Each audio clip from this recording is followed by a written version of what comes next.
Estaba esperando a ver la transformación de todos estos tocinos cuando de repente vi que una chica tenía mi vestido favorito, así que rápido tenía que ir a ponérmelo.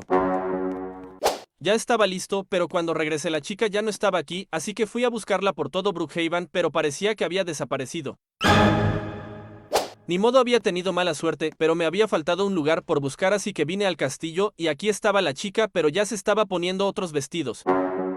La chica nunca me dijo nada y como ya había llegado su novio, decidí irme. Quería ponerme a volar como bruja, así que llegué a esta casa y como estaba muy aburrido, decidí robarle todo su dinero. Traigo vestido y me veo bien, pero eso no me quita de que soy una rata y siempre lo seré.